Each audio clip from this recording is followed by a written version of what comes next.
Turn 2 Explorer, turn 3 Polymorphic Iona. I'm like, wow, that deck's awesome. And the only creatures were Colony Gardens and Wind Zendikons, right? Wind and Garruk, and technically. Garruk. All right, well, we're off. All right, so Rusty leads out with Raging Ravine, and Sera's looking for a land with Expanse. So what deck does that equal? Because I actually didn't get a good look at hand or deck. Her deck, I saw a Raging Ravine in it as well, and there's a mountain fetched. Could it be Naya? Does Naya play? I just saw Forest. All right, so it could either be... Maybe it's just red-green. I haven't seen the black card yet. She's got the... Naya? But Terramorphic Expanse. Probably a Naya, because Naya is the only deck I could imagine using red-green land and Terramorphic Expanse, and Oblivion Ring just drawn. So, in her hand... It's at an awkward angle. We can't really see. Storing Wildwood comes into play. So I guess leaning this way is not going to change the... We do it all the time. A little bit. We do lean, but it's just out of habit. It's like, you ever watch anybody playing Robo Rally when they're setting their hand and they're like turning themselves. I used to do that with some flying video games. It helps you fly better. Turn 2 Putrid Leech. And what is that? That's a red spell. That's a lightning bolt. So we bolted the leech. We bolted the leech. we bolted the leech. I'm sure the chat will go wild. the chat, once it catches, there's a little lag, so the chat will start going crazy about bolt leech. Yep. Let's get the game noises. I think the lights and the camera and the action maybe getting to Sera. Right. Knight, that is a 3/3 Knight. Not out of lightning bolt range. 3/3. And there is a lightning bolt in Rusty's hand. How do you think Rusty's feeling after that lightning bolt on the leech? After a bolt the leech, you feel rather comfortable. Not as worried that he might lose. And pump it. Pumps Putrid Leech. Got to be pumps. Yep. Life is irrelevant. The only life point that matters is the last one. 16 to 15 life right now. Sera seems pretty poised though after that lightning bolt mishap. Bloodbraid Elf. And this is where we can make it all up. We get a Cunning Spark Mage. Not quite the hit you want to get. $10 draft. Just 3 more people to fill up a $10 draft. We're also taking sign up for a competitive draft, standard and legacy Winterbox events, and passes it up after that. Rusty picks up a if you're interested Maelstrom Pulse on this turn. Up to the main Well, event I mean, if you've got Putrid Leech and you're trying to race somebody, you still pump. It's still a race. It's still pump. It slows you down a little bit. I was about or to say, speeds them up. It speeds both of you up. Yeah. Are we thinking about blocking? He was thinking if he should pump or not, and he does indeed pump.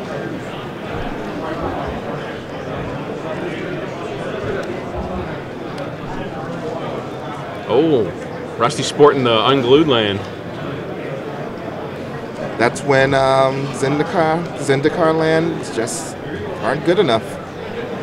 I like land are pretty nice. I like the originals too.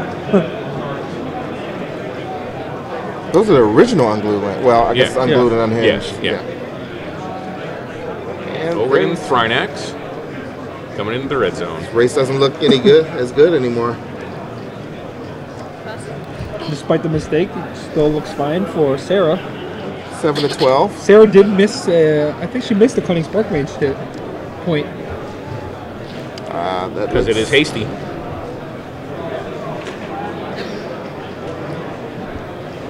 I think there's no pump this time. Yep, no pump.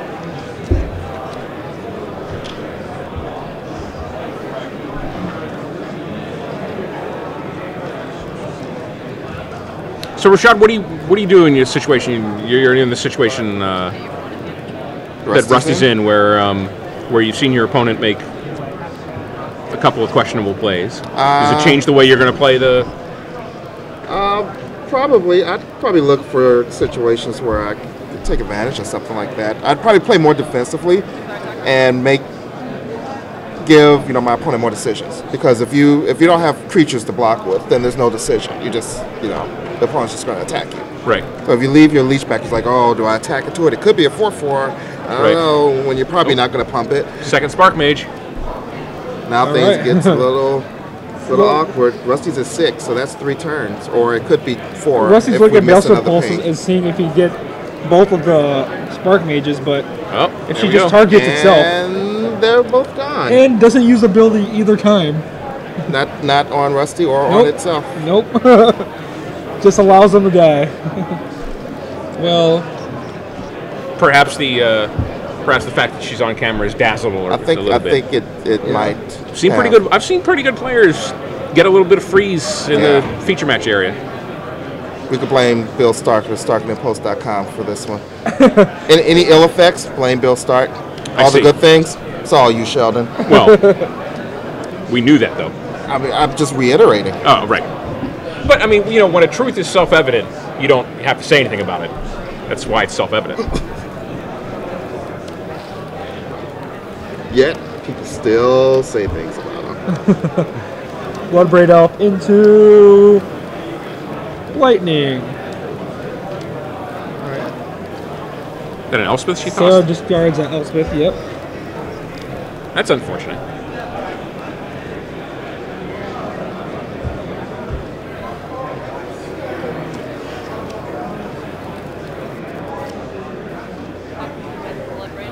Cunning Spark Mage is going to block and then shoot Rusty, bringing Rusty to 5. Could have been at 3. Or dead. Yeah, could have been dead.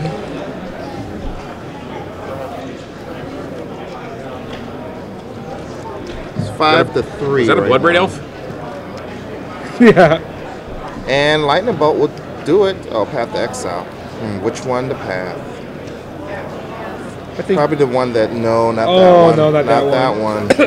Paths, well, we believe is the incorrect target. Well, Rusty, this attack would have brought Rusty to 2. Oh, there's a Raging Ravine in play. I guess you don't really want to attack. But 2 is a lot better than the Petra Leech is just a 2/2. Right. Yeah. So the 2 Spark Mage points do make a difference, and the bolt towards Leech did make a difference as well. Yep. And Rusty just flashes a Lightning Bolt, says you're dead. He So didn't sometimes actually say that, did he?